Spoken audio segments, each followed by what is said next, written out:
We are Brent and Melissa Niesel. We live just outside of Edgewater.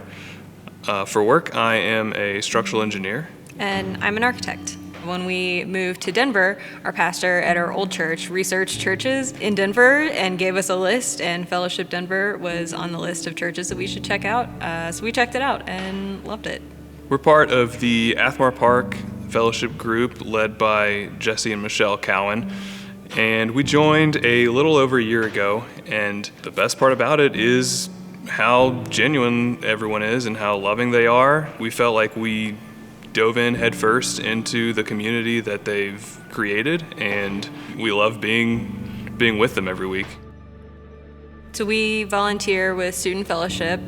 I've been doing that since 2019. It's really fun to get to be a part of their lives. It's easy to feel like what we do in Student Fellowship is small. You know, we just show up on Sunday evenings and get to spend time with the students and talk to them about Jesus, and then we go on about our weeks sometimes. But seeing the students come to know the Lord is just really rewarding. I think the key to discipling high school boys is to not try to present yourself as someone you aren't, and to show up every week, be yourself, to listen genuinely and provide feedback and your presence for them. Living a hospitable, generous life isn't something that you necessarily just decide to do. It's really just being part of the community that you're in, feeling the need to give back the way, God has given to you. And just saying yes. Eventually you just say yes so many times to so many things that next thing you know, you're being asked to have an interview about generosity. One way that I guess we've put that into practice lately, our fellowship group leaders, Jesse and Michelle, had some medical stuff that was happening, and they needed somebody to cover for leading the group and hosting the group, and we said yes. And I maybe felt a little nervous about having people at our house and having people with kids over, and we don't have kids, so they're like playing with sticks out in the backyard. But it's been really great, and it's been a growing opportunity as well.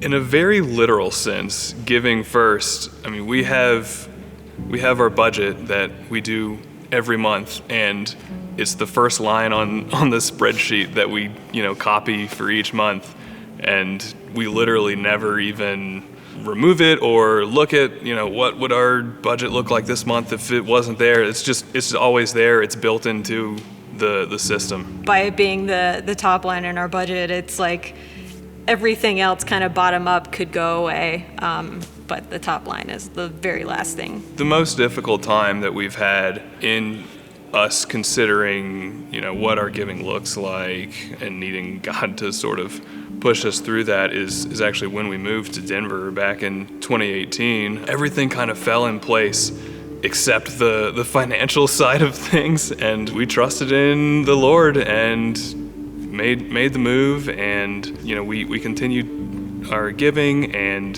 He's just continued to multiply what He put in place to make that happen, to even start it. It's just continued to multiply and get better every year. And if I was gonna encourage someone in their journey, I would say just say yes, really. Let's see whatever that thing is, whether it's time, money, resources, just say yes to sharing that with others. You can trust God, you can believe what He tells you, and He's going to be there with you every step of the way.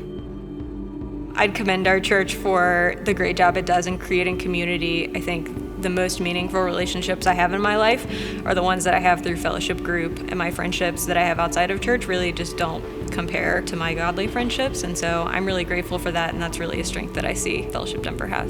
Yeah, and I'm excited in the future of our church, just seeing like the generational results of constant cultivation of God and His generosity. We talked about seeing students in student fellowship grow up from middle to high school, and what's that going to continue to look like as they graduate college and maybe come back to Denver, maybe become leaders in their own groups, and it's just going to continue growing and continue just becoming better and better. I'm excited about the future of our church and the fact that we're continuing to plant churches in Denver and really seeing God's mission grow. I'm excited to see how that's going to call our church and specific individuals and the students to really rally around that effort and trust God and what He's doing in Denver. you.